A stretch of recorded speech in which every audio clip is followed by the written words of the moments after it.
Então, pessoal, vamos lá.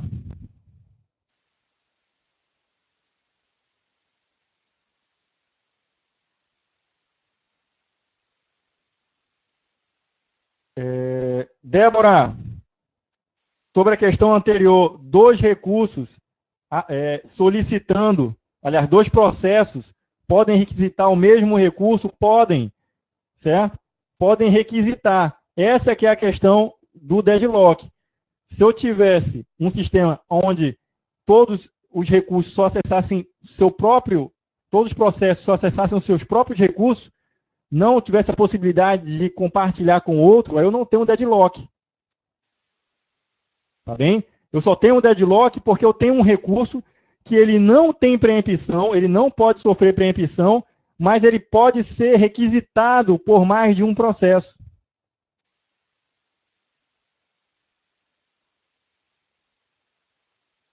Ficou mais claro aí? Então, ó, Marinha 2011, na comunicação entre processos, qual solução de exclusão mútua tem a característica de precisar de espera ociosa para evitar a condição de disputa? Pessoal, a gente viu lá que quem tem essa característica é o TSL, o Test and Set Lock.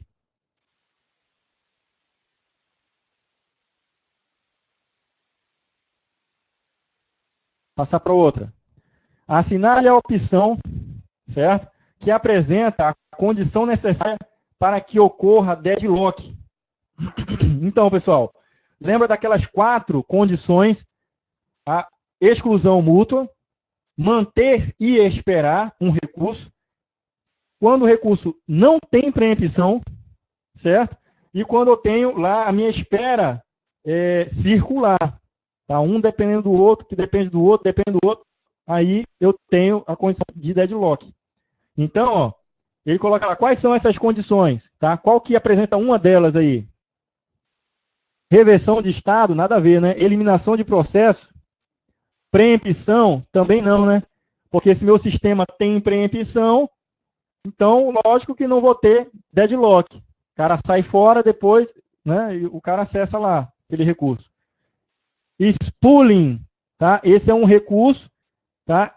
Para evitar justamente aquele caso lá de ter deadlock. Se eu não tivesse o spool, eu ia acessar diretamente minha impressora e aí eu teria aquela condição de ter o deadlock. Então, a única alternativa aqui para a gente é a letra D. Segue. Marinha 2013. Uma coleção de rotinas, de variáveis e de estruturas de dados agrupadas em um tipo especial de módulo ou pacote que permite que, em um dado momento, somente um processo ativo execute os seus procedimentos, implementando dessa forma a exclusão mútua. É denominado. Então, pessoal, olha só, ele está falando aqui que é uma coleção de rotinas, de variáveis, de estrutura de dados, agrupadas em um tipo especial de módulo, que ele vai implementar procedimentos que, dessa forma, eu posso ter o controle daquela exclusão mútua, né? Eu tenho um processo excluindo o outro de usar algum recurso. Então, quem que pode me dar isso aí no nível do usuário? Tá? Que ele está falando aí de rotinas, variáveis, estrutura de dados. Tá? Então, eu estou vendo ali, ó, um módulo ou pacote. Né? Módulo ou pacote, que pode ser implementado. Tá? No nível do usuário. Então, isso é o monitor.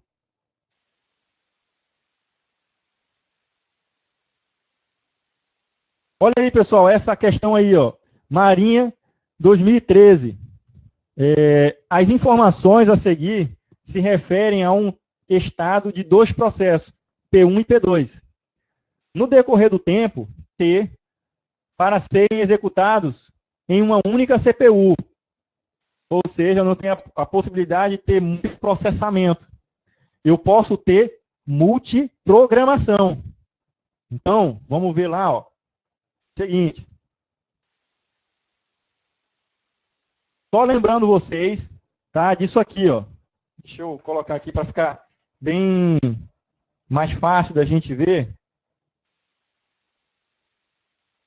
os estados de um processo, né? Eu tenho ele novo, eu tenho ele pronto,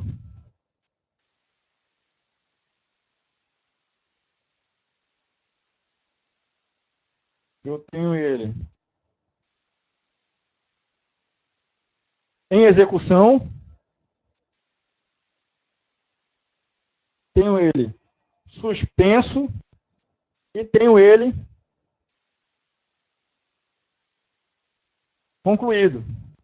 Não é isso? Então, olha lá.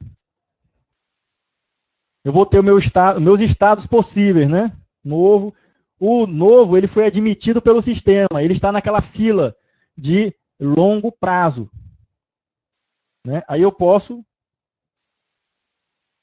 colocá-lo na fila dos processos que estão em possibilidade de entrar em execução. E aí vão ter aqueles meus algoritmos, né? Aqueles tipos de escalonamento, né? Primeiro que entrar vai ser o primeiro a ser executado, ou mais curto primeiro, ou o round robin, né? Que leva a questão do quantum, ou a mescla deles. Estando o processo pronto, em condições de executar, ele vai ser colocado na fila de curto prazo. Tá? Os processos que estão prontos para executar estão na fila de curto prazo. E aí eles vão entrar em execução e sair, né? Ele entra no processador, certo? Aqui é a CPU, né? Entra para executar. Só que ele tem um quantum. Ele pode finalizar esse quantum e aí ele volta para a final da fila. Ele volta lá para o final da fila. Tá? Agora, vamos ter a seguinte situação. O processo, ele está em execução e aí ele precisa de acessar um dispositivo de entrada e saída. O processo mandou o comando, aí ele, para não ficar esperando muito tempo, e esse é um sistema preemptivo, é um sistema de múltiplo, esse processo vai ser interrompido, certo? No CPU. Na CPU ele vai ser interrompido, mas ele mandou o comando já. E aqueles comandos estão trafegando nos barramentos, né, acessando lá, ainda não chegou na memória, e o processador para ser sinalizado que o processo pode voltar, né? Então, o que vai acontecer? Esse processo que está esperando I/O, né, entrada e saída, ele vai ser suspenso, tá? Depois que não for mais verdadeira essa condição de que ele está esperando o dispositivo de entrada e saída, aí ele vai poder voltar para a fila. Cuidado aqui, hein, pessoal? Ele não volta para execução direto, não. Ele volta para a fila, hein? Ele volta para a fila, lá para pronto. Pronto para executar de novo. Tá? Então, vamos voltar. E aí, esse job, esse processo que estava suspenso, foi para pronto. Ele entrou em execução depois de novo. Tá? E aí, depois ele, concluiu. Porque não tem mais nada para executar, concluiu. Esses são os estados possíveis. Só que a gente tem que entender o seguinte, o pulo do gato, nesse tipo de avaliação dos estados de um processo, então aqui, ó, o suspenso, ele tem a ver, tá, com entrada e saída. O processo foi suspenso, ou foi colocado em wait, né, aguardando um dispositivo de entrada e saída, está em wait também. E aqui, entre ele ficar indo para a execução e depois voltando para a fila, só nesse ciclo aqui, é em relação ao quantum, né? É o quantum. É o quantum que vai fazer ele ficar nesse ciclo aí até ele atingir todos os ciclos de tempo ali para terminar o processo dele. Aí vamos voltar lá para a questão, depois da gente relembrar esses conceitos aí. Aí ele fala lá, ó, que ele tem os processos P1 e P2, tá? Que vão, no decorrer do tempo, para serem executados numa única CPU. Então, no tempo 00, P1 entrou para pronto. E P2 também entrou em pronto. Joia? Estão lá na fila para serem executados. No tempo 1 milissegundo, o P1 ele entrou em execução. E P2 ainda continua pronto, o seu estado lá. Ou seja, P1 estava na frente dele, na fila, de curto prazo. No tempo 3 milissegundos, P1 ele foi colocado em espera. Tá? Esse espera, pessoal, é a mesma coisa que suspenso, né? Ele está esperando.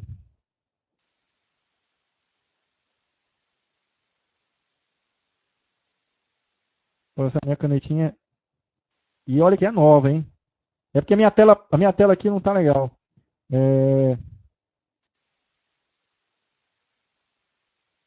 Está em espera. Mas em espera de quê, pessoal? Uma espera de dispositivo de entrada e saída. Ele mandou o comando, está esperando, né? Então, esse é o conceito que a questão está tratando aqui. Ele poderia ter colocado aqui suspenso, aí você saberia que ele está se referindo a um dispositivo de entrada e saída. Então, o P1 entrou em suspenso no tempo 3 milissegundos. E P2 entrou em execução. Né? Aí depois, no tempo 6 milissegundos, P1 ainda continua em espera e P2 foi para pronto. Ou seja, pessoal, ele foi para pronto. Ele acabou o quantum dele. P2 acabou o quantum dele. Enquanto P1 ainda está, né, aguardando para ser executado. No tempo 9 segundos, aliás, no tempo 8 milissegundos, P1 ainda continua em espera e P2 voltou a executar. No tempo 9 milissegundos, P1 ainda está em espera e P2 foi para espera. Ou seja, P2 está agora aguardando o dispositivo de entrada e saída. No tempo 11 milissegundos, P1 foi para pronto, certo? Ou seja, aquela condição de espera de entrada e saída já não é mais verdadeira. Ele pôde voltar para a fila para poder executar no futuro. Isso no tempo 11 milissegundos, enquanto que P2 ainda está em espera.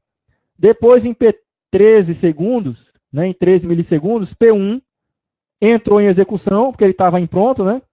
E P2 saiu de espera para pronto. Ou seja, não é mais verdadeiro aquele dispositivo de entrada e saída que estava fazendo ele aguardar. Em 15 milissegundos, P1 é encerrado e P2 entrou em execução. Conseguiram avaliar isso aí comigo? Beleza, agora vamos lá. Ó. Considerando que o algoritmo de escalonamento, vamos aqui, ó, é preemptivo, circular, round robin, ou seja, é preemptivo, ele está afirmando para a gente isso que a gente viu. O P2, ele em um determinado momento estava em execução, foi para pronto. Depois voltou para a execução. Calcule o time slice, o tempo, certo? O time slice em milissegundos do sistema, desprezando os tempos de procedimento relativo à função do sistema operacional e assinale a opção correta. E aí, pessoal, qual que é o tempo do time slice? Ou seja, o time slice é a mesma coisa que o quantum, né, pessoal? Time slice é o quantum. Mesma coisa. Tá? Então, qual que é esse tempo? Alguém conseguiria deduzir aí? Está explícito. Aliás, está oculto aí, né? Entre P1 e P2. Então, ó, a gente sabe que, olha só, a gente vai saber o quantum, ou o time slice, né, a fatia do tempo, que é dado para o processo executar, quando ele faz essa passagem aqui, ó, foi para execução, quando termina o tempo dele, ele está pronto. Qual é o processo que ele sai de execução e vai para pronto? Ou seja, em quanto tempo ele ficou lá em execução? Quanto tempo ele estava aqui, ó, certo? Aliás, ele foi para cá, certo? Quanto tempo ele passou aqui que ele foi para pronto. Vamos ver lá? O tempo que ele estava em... Então, ó, eu tenho lá, então eu tenho que ter a condição dele estar em execução e indo para pronto, né? Terminando o tempo dele. Então eu tenho lá ele em P2 em execução, ele indo para pronto. Aqui, ó. É nesse intervalo aqui de tempo que ele ficou em execução. Terminou o quantum dele, ele foi para pronto. Qual que é a outra condição, qual que é o outro processo, ou P1, ou até mesmo o próprio P2, que sai de em execução voltando para pronto? Qual que é? Eu não tenho nenhum, ó. Eu tenho de execução para espera, eu tenho de em execução para encerrado. De novo aqui, ó, em execução para espera, de espera para pronto. O único que eu tenho de em execução para pronto é esse P2 aqui, ó, do tempo 3 milissegundos para 6 milissegundos. Certo?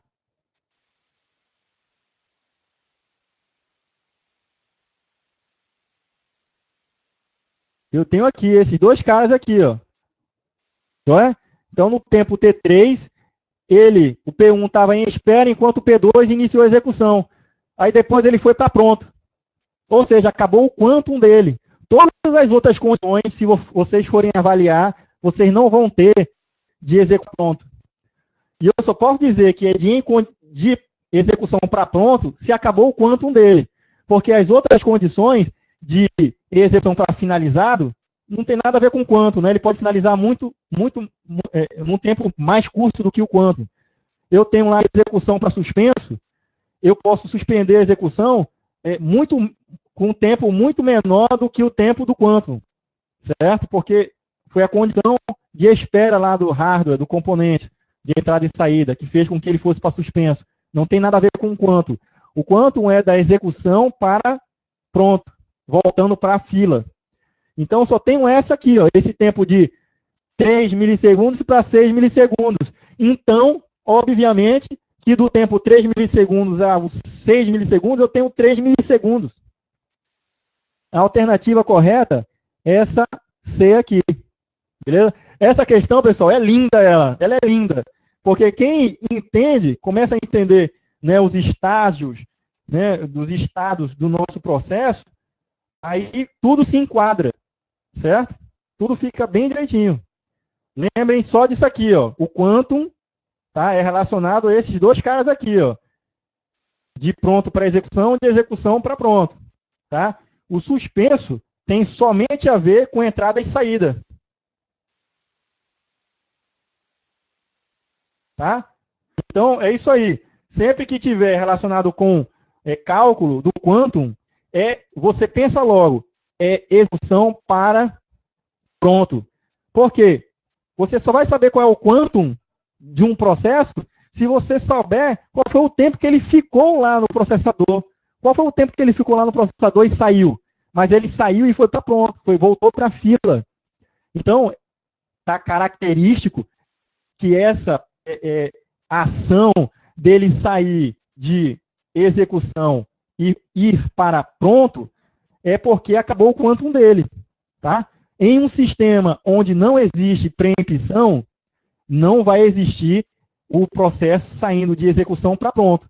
Ele sai de pronto para execução e aí ele fica lá até finalizar. Não existe o conceito de quantum, né? Lembra lá, porque o processo entrou. Eu não tenho por que um quantum ou um slice time para ficar com um período de tempo ele lá e depois tirar ele. Por quê? Porque eu não vou me preocupar em lançar outro para executar. Tá? Isso aí é aquele sistema que a gente tem para democratizar, né? O cara não vai ficar lá o tempo todo para usar o processador. Eu posso chegar, tirar o cara, tá? Para botar outro para executar. Tá? Isso eu estou fazendo a preempção, né? Então, a preempção, ela tem duas formas. Ou eu posso chegar e forçar o cara a sair. Bicho, ó, tu passou 10 nanosegundos. Né? Nesse caso aí, ó, tu passou 3 nanosegundos, milissegundos. Sai fora que vai outro entrar. Aí isso é a preempção. Isso aí é concorrência, os processos serem trocados ali, só que tão em milionésimos de segundo isso aí acontece, que você não tem a percepção de que está acontecendo de forma seriada, né, o acesso ao processador. Você pensa que está tudo simultâneo ali, mas não é concorrente, pessoal, concorrente. A outra forma de preempção é aquela questão relacionada com o hardware, né? Ele ser suspenso, ele vai ser colocado em modo suspenso para aguardar o dispositivo de entrada e saída. Aí ele dá a vez para outro processo entrar, tá? Para ser executado. Ok? Tranquilo aí? Essa questão é boa, né, pessoal? Para começar a dar entender, começar a visualizar a função mesmo desses estados e ele realmente trabalhando, né? Você vê ele realmente trabalhando. Marinha 2013. Erraria, mas agora não erra mais, não é isso, Bruno? Agora não. Agora não erra mais, de jeito nenhum. Então vamos lá. Marinha 2013. Sabe-se que um sistema operacional dinâmico, existem vários processos desejando utilizar simultaneamente uma impressora. A estratégia de alocação nesse sistema operacional consiste em ceder o uso da impressora ao processo com o menor arquivo para ser imprimido, para ser impresso. E que um dos referidos processos possui um arquivo muito extenso. Ou seja, tem vários processos, uns com arquivos pequenos para serem impressos, outros com arquivos grandes para serem impressos. Okay? E um deles é muito grande. Tendo em vista que existe uma impressora, tá? Aliás, tendo em vista que existem diversos outros processos com arquivos menores para utilizar a impressora, ou seja, aquele arquivo grande não pode monopolizar a impressora. Tá? Pode acontecer do processo com um arquivo extenso nunca conseguir alocar a impressora, levando este processo à condição de... Então, pessoal, vamos ver o seguinte, ó. Certo? A gente tem a condição do processo da impressora, por exemplo, se a impressora recebesse aquele arquivo grande, a gente tem as outras impressões demorando, né, para poder acessar lá. Então, essa demora de acessar lá poderia ocasionar o quê? Uma possibilidade de deadlock ali, tá? Poderia, certo? Mas o caso, ele está relacionando o quê? Com algoritmos de alocação. Qual que é? Ele está levando em consideração para levar para lá, para a impressora, os pequenos, primeiro, né? Porque tem vários e tem um que é maior, que é grande. E ele está dizendo a questão que ele indo imprimindo só os pequenos, só vai entrando os pequenos jobs, o grande pode nunca entrar. Beleza? Então, esse é um caso de starvation. Tá? É um caso de inanição. Beleza? É exatamente isso aí, pessoal. Então, poderia um desavisado pensar assim, isso aí vai dar um deadlock, né? Ou então, não, isso aqui está relacionado com o spool, né? Então, o spool, ele está lá para que o cara não acesse diretamente o hardware. E aí demore, né, aquela operação. Seria o caso lá de um processo acessar diretamente, não tendo o spool, poderia ocasionar, uma condição que poderia dar uma condição de lock. Tá?